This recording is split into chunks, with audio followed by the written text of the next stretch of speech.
नमस्कार, आप सभी का एक बार फिर से स्वागत है। आज सुनते हैं 16 सोमवार की व्रत कथा।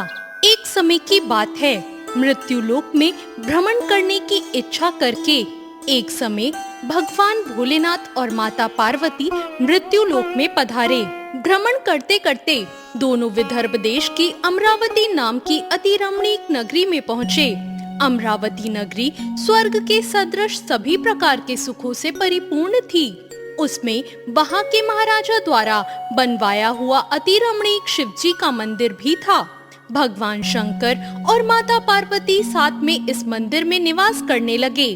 एक समय माता पार्वती जी ने भगवान भोलेनाथ को प्रसन्न देखकर बोला, हे महाराज, आज तो हम दोनों चौसर खेलेंगे। शिव जी ने अपनी प्राण प्रिया की बात को मान लिया और चौसर खेलने लगे। उसी समय मंदिर का पुजारी ब्राह्मण मंदिर में पूजा करने आया। माता पार्वती ने पुजारी से प्रश्न किया, पुजारी जी बताओ, इस बाजी में हम दोनों में से किसकी जीत होगी? ब्राह्मण बिना विचार किए जल्दी से बोल उठा, महादेव की जीत होगी। थोड़ी देर में बाजी समाप्त हो गई और पार्वती जी की जीत हुई। पार्वती जी को बहुत गुस्सा आया और ब्राह्मण को झूठ बोलने के अपराध के कारण श्राप देने चली। भगवान भोलेनाथ ने माँ पार्वती को बहुत समझाया, लेकिन उन्होंने ब्राह्मण को कोढ़ी होने का श्राप दे दिया।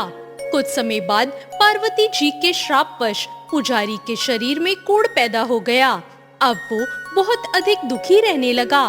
पुजारी को कष्ट भोगते हुए जब बहुत दिन गुजर गए, तब एक दिन देवलोक की अप्सराएं शिव जी की पूजा करने उस मंदिर में पधारी। पुजारी के कोढ़ के कष्ट को देखकर उन्हें बड़ी दया आई। उन्होंने उससे इस कोढ़ का कारण पूछा। पुजारी ने निसंकोच सारी बातें बता दी।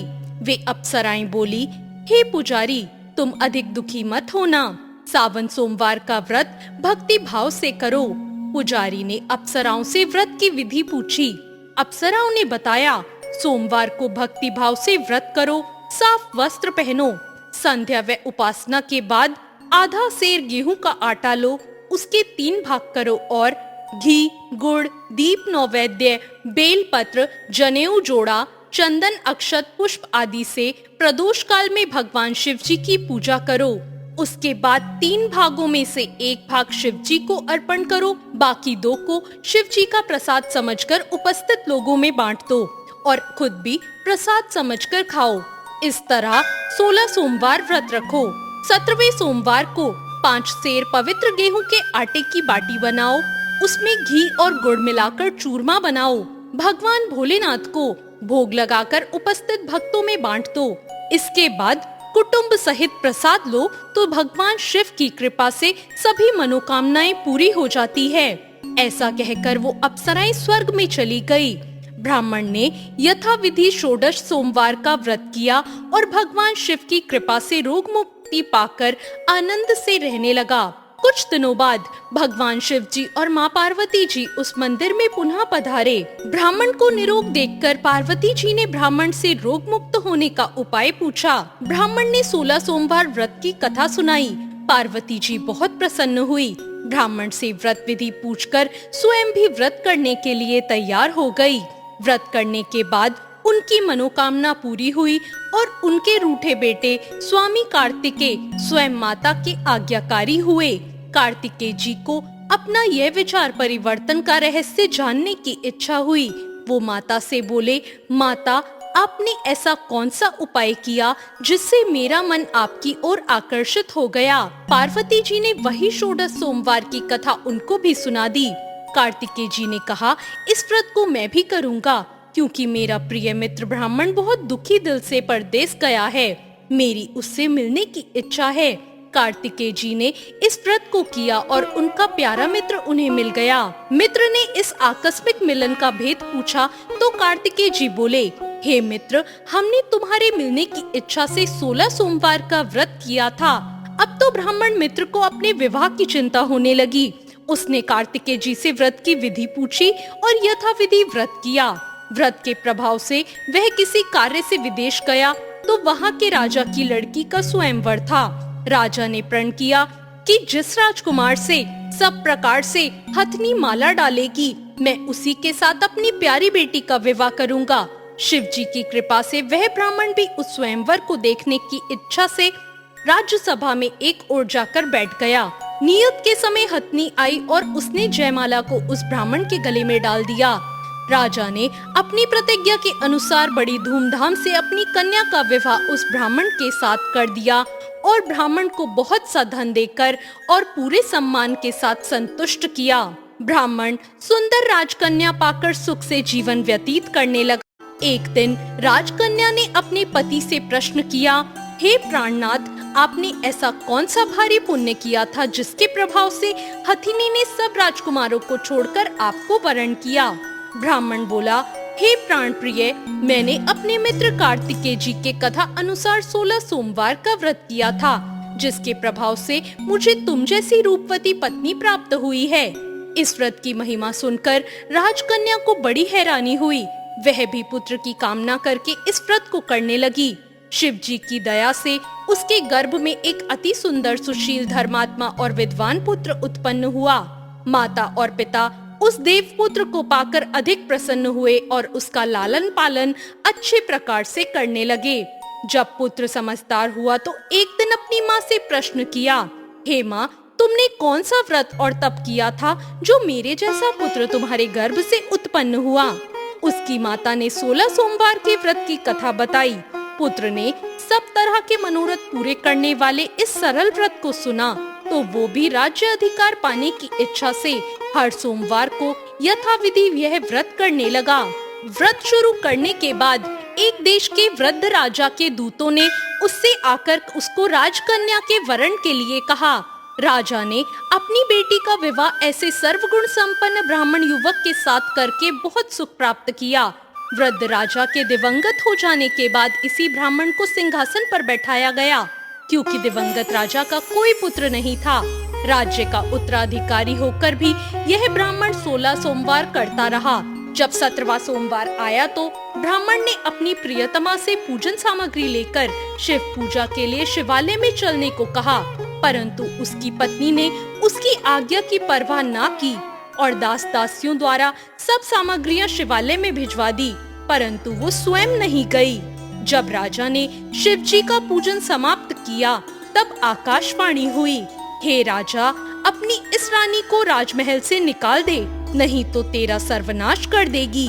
यह आकाशवाणी सुनने के बाद राजा के आश्चर्य का ठिकाना न रहा। उसने मंत्रणा गृह में आकर अपने सभासदों को बुलाकर कहा, मुनियों, आज मुझे शिव जी की आकाशवाणी सुनाई दी कि तू अपनी इस रानी को राज्य से निकाल दे, नहीं तो यह तेरा सर्वनाश कर देगी।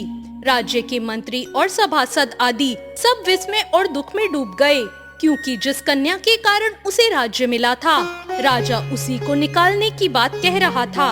यह कैसे हो सकता था? पर राजा ने मंत्रियों की परवाह नहीं की। उसने अपनी पत्नी को राजमहल से निकाल दिया। रानी दुखी हृदय से अपने भाग्य को कोसती हुई राज्य से बाहर चली गई। बिना पैर में कुछ पहने, फटे हुए वस्त्र पहनकर, भूख से दुखी होकर अपने हृदय से भाग्य को कोसती हुई वो चली जा रही थी। रानी एक तेली के घर गई तो शिवजी के प्रकोप के कारण तेली के सभी मटके उसी क्षण चटक गए। तेली ने रानी को अपने घर से निकाल दिया।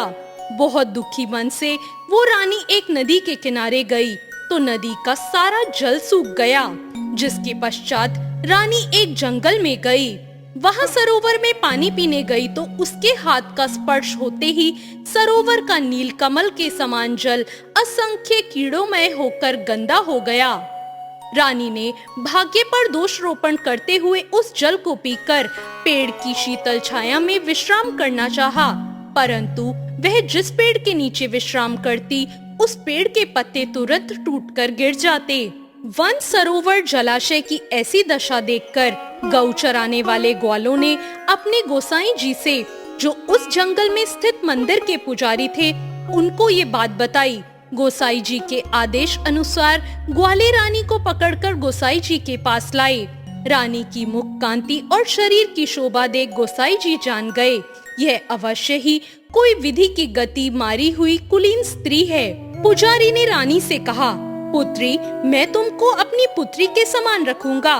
तुम मेरे आश्रम में आकर रहो। मैं तुम्हें किसी प्रकार का दुख नहीं होने दूंगा। गोसाई जी के वचन सुनकर रानी को धीरज हुआ। वह आश्रम में रहने लगी। रानी जो भी बनाती उसमें कीड़े पड़ जाते, जल भरती तो उसमें भी कीड़े आ जाते। रानी की ये दशा देखकर गोसाई जी बहुत दुखी हुए और रानी से बोले, हे पुत्री, तुम्हारे ऊपर कौन से देवता का प्रकोप है जिसने तुम्हारी ऐसी हालत की है? पुजारी की बात सुनकर रानी ने शिवजी महाराज के पूजन के बहिष्कार की बात बताई। तो पुजारी ने शिवजी के अनेक प्रकार से स्तुति की और फिर रानी से बोले, पुत्री, सब मनोरथ पूरी करने वाले 16 सोमवार व्रत करो। उसके प्रभाव से इस कष्ट से मुक्ति हो जाएगी। गोसाई जी की बात मानकर रानी ने 16 सोमवार व्रत किए और 17वें सोमवार को विधि विधान सहित पूजन किया। उस पूजा के प्रभाव से राजा के हृदय में विचार आया कि रानी को गए हुए बहुत समय बीत गया है, न जाने वो कहाँ भटकती होगी, उसे ढूंढना चाहिए। यह सोचकर रानी को तलाश करने के लिए राजा ने चारों दिशाओं में दूत भेज दिए। वे दूत रानी को तलाश करते हुए गोसाई जी के आश्रम में आ गए। वहां रानी को पाकर उन्हें अपने साथ जाने का आग्रह करने लगे, परंतु गोसाई जी ने मना कर दिया। दूत चुपचाप वापस लौट आए और राजा को रानी का पता बताया। रानी का पता पाकर राजा गोसाई जी के आश्रम में गए और उनसे कहा, महाराज, जो देवी आपके आश्रम में रहती है वह मेरी पत्नी है। शिवजी के प्रकोप के कारण मैंने उसका त्याग किया था।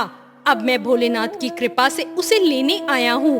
कृपा मुझे अपनी पत्नी को साथ ले जाने की आज्ञा दें। यह सुनकर गोसाई जी बड़े प्रसन्न हुए और उन्होंने रानी को राजा के साथ जाने की अनुमति दे दी। राजा बड़ी प्रसन्नता से रानी को महल लेकर आए। राजा ने सारे राज्य में उत्सव मनाया और चारों तरफ प्रसन्नता की लहर दौड़ गई। सारी प्रजा ने अपनी रानी के आने पर खुशियां मनाई। इस प्रकार जो मनुष्य 16 सोमवार के व्रत को श्रद्धा पूर्वक करता है, उसकी सभी मनोकामनाएं भगवान शिव जी की कृपा से पूर्ण होती है और उसे मोक्ष की प्राप्ति होती है। तो ये थी आज की कहानी। आपको ये कहानी कैसी लगी कमेंट करके जरूर बताएं। चैनल को सब्सक्राइब करें, वीडियो को लाइक करें। धन्यवाद।